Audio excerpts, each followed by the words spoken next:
In this video, we take a look at the latest excerpt news. Will excerpt be able to fly to the moon? Right answers in the comments. Ripple's chief legal officer, Clo. Stuart Alderoty, has joined the chorus of those expressing dissatisfaction with SEC Chair Gary Gensler's appearance before Congress. As Ripple continues its legal struggle with the Securities and Exchange Commission's SEC over the categorization of XRP, Alderoty examines Gensler's statements during the hearing, notably his evasive replies on the subject of securities under U.S. law. According to Alderoty, Gensler seemed to smugly evade question after question, which irritated numerous members of Congress. The Ripple Clo, on the other hand, emphasizes a specific moment when Reps. Richie Torres of New York's 15th Congressional District tried to put Gensler on the spot. Rep. Torres highlighted concerns throughout the hearing about the SEC's wide understanding of an investment contract, which seems to include whatever the agency sees proper. Torres especially questioned the SEC chair on its use of the concept to classify practically all cryptocurrencies as securities, a move that Ripple and Coinbase have strongly opposed. Rep. Torres cited a recent study by 6 prominent legal experts, including a Yale University professor, that found no Supreme Court judgment has ever treated a scheme without a real contract as an investment contract as an investment contract. When he questioned Gensler whether there had been any earlier Supreme Court instances in which an investment relationship was held to be such in the absence of an express contract, the SEC chair's answer was evasive. Gensler elected not to respond directly, instead referring to the SEC's lawyers who are now engaged in pending legal proceedings. Rep. Torres called Gensler's dodge baffling, given that the investment contract concept is the foundation of the SEC's legal proceedings against cryptocurrency related firms.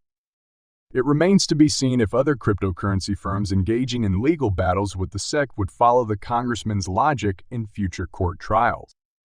As the Ripple SEC fight continues, the SEC chair's testimony emphasizes the need for clarity and uniformity in the categorization of digital assets in the U.S. legal framework. The unique viewpoint created here provides light on the criticism made at SEC Chair Gary Gensler by exposing his evasive comments and challenges to support the SEC's broader definition of an investment contract. The SEC filed an interlocutory appeal with the court after Judge Annalisa Torres ruled that programmatic XRP sales did not constitute as securities. This meant that the U.S. Securities and Exchange Commission, SEC, did not agree with the verdict, and although the court accepted the interlocutory appeal, pro-XRP lawyer John Deaton termed the action ludicrous as he dismantled the SEC's case. Deaton discussed the SEC's interlocutory appeal in a piece titled "The Irony of Interlocutory Appeal." The essay, which was published on the Crypto Law website on Thursday, September 28, outlines how the appeal filing might wind up favoring Ripple. The pro-XRP lawyer notes that Judge Torres' decision to approve the request for appeal was anticipated, and the argument was that such an appeal would allow the judge to clarify her reasons for deciding in favor of Ripple. Empower Oversight Whistleblowers as Research, a rigorous watchdog organization, has spearheaded another incisive Freedom of Information Act, FOIA, endeavor in what could be described as a relentless pursuit for granular transparency regarding the Securities and Exchange Commission's (SIPU) prior actions regarding cryptocurrencies and Ripple. This strategy is geared on clarifying Jay Clayton's interactions with a pantheon of parties considered essential to the SEC's often controversial Bitcoin enforcement approaches. Clayton's tenure as the SEC's most powerful chair, which lasted from May 4, 2017 to December 23, 2020, included a number of landmark occurrences. At the forefront was Clayton's declaration of Bitcoin's non-security status, which was shared by other top figures about other. Bill Hyman delivered his notorious lecture in which he argued that ETH is decentralized and hence not a security. Hyman violated the advice of other authorities with the speech, as disclosed in the legal dispute between Ripple and the SEC. These allegations have a significant amplifying impact on the dynamics of these digital assets' worth. This upward trajectory, however, was hampered by the SEC's unexpected legal onslaught against Ripple, which questioned the XRP token status as a security. When paired with Clayton's later affiliation with One River Asset Management, a hedge fund with an exclusive portfolio emphasis on Bitcoin and Ether, this lawsuit fueled speculation. Among these swayings, Empower Oversight issued a firm statement. Empower Oversight has submitted a new Freedom of Information Act (FOIA) request seeking communications between Jay Clayton, regarding the agency's ostensible misalignment in cryptocurrency enforcement stratagems. Empower Oversight tries to dramatically widen the nexus of persons possibly enmeshed inside Clayton's contact environment in the convoluted structure of this newly minted FOIA petition, aimed to Raymond Missinernene, the SEC's main FOIA custodian.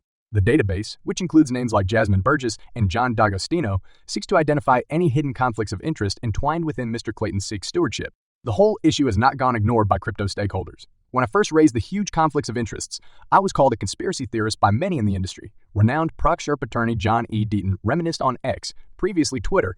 Empower Oversight found emails demonstrating Hyman violated 18 U.S.C. 208, many times with Clayton's full knowledge and implicit permission. Is Empower Oversight also a conspiracy theorist?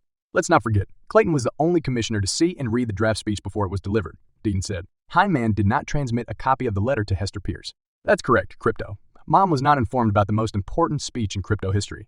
Ripple seems set to win a decisive victory in its legal fight with the U.S. Securities and Exchange Commission, SEC. As a result, the corporation just engaged a well-known lawyer to assist with that aim. James K. Fialon, a defense lawyer and former federal prosecutor, revealed on X, Twitter, that Rahul Mukhi would defend Ripple and its CEO Brad Garlinghouse in their current dispute with the SEC. Mukhi has extensive expertise in the sector, having worked as an assistant United States attorney from 2010 until 2016. He then joined the multinational legal firm Cleary Gottlieb Steen Hamilton LP Steen Hamilton LP as a counsel and partner. Mukhi has overseen key cases, including financial and tax fraud, public corruption, cybercrime, money laundering, and organized crime during the last decade. The SEC filed a complaint in December 2020, alleging Ripple of trading billions of dollars in XRP as securities without registering with the commission. The intense struggle progressed through many phases throughout the years as both entities fired bullets at one another. However, Ripple seems to have a significant edge since, in July, a U.S. court found that the majority of its XRP sales did not represent an offer of investment contract. In the continuing legal struggle between Ripple and the U.S. Securities and Exchange Commission, notable XRP supporter John Deaton recently shed light on possible conflicts of interest and regulatory capture that may have impacted the SEC's decision to sue Ripple. These claims are centered on Ethereum. The elaborate Ethgate tapestry displays a complicated network of links. The charges are complex and difficult to understand. Deaton condensed the most important elements in a recent tweet. Deaton draws attention to a series of occurrences involving former SEC chairman Jay Clayton and SEC staffer William Hinman. On March 26, 2018, Lowell Ness, a lawyer for a 16s, reportedly handed Hyman a memo and a safe harbor form. ETH was clearly mentioned in the paper. Shortly after, Hyman proclaimed ETH to be a non-security, despite the fact that he was not formally retired and was still a prophet. Sharing partner with his law company, which was a member of the Enterprise Ethereum Alliance. Hyman's law firm was a member of the EE, and Hyman was not retired, but rather a profit-sharing partner with his law firm when he declared ETH a non-security 10 weeks later, Deaton writes. Furthermore, Deaton claims that Clayton's legal firm represents Joseph Lubin, ETH's co-founder, as well as Consensus, a prominent ETH holder and proponent. Another possible conflict is highlighted by Deaton, who says Clayton's firm also brokered the merger between Quorum and Consensus, using the Jeepman coin, a direct competitor to Ripple and XRP. Joe Grunfest's presence complicates things even further. Grunfest, according to Deaton, was an essential component of the aforementioned working group, and he had communications with Ethereum creators as early as 2014-2015. Deaton quotes Grunfest, saying, he said XRP should not be treated any differently than ETH. Grunfest suspected that the wholesale evacuation of Clayton, Hyman, Berger, and others was suspicious. He said there was no basis to file the complaint since XRP has been openly traded for 7 years, and that innocent people with no connection to Ripple would suffer the most. Regardless of the pleadings, Clayton decided to sue Ripple on his way out of the SEC. Clayton soon joined One River, which had already invested $1 billion on Bitcoin and Ethereum. In tying the story back to Hyman, Deaton says Hinman returned to his e-law firm $15 million richer after less than 3 years at the SEC, and then later became partners at A16s with the same people who helped put that list together asking for the safe harbor for ETH.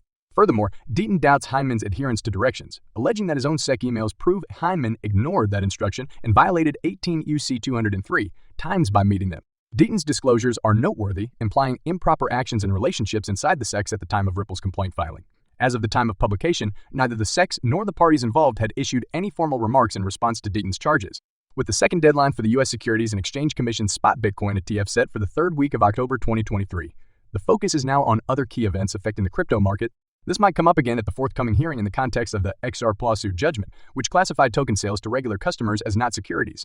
The Bureau of Economic Analysis is scheduled to issue the August Personal Consumption Expenditures (PC) price index data on September 29, 2023. On September 29, 2023, Ripple will hold the proper party in New York City. It will be a communal celebration of legal freedom as a result of the recent partial success in the SEC litigation. While the event has no direct influence on XRP demand and supply, it may have an impact on market mood. Furthermore, it is likely that the corporation would make no major announcements during the event.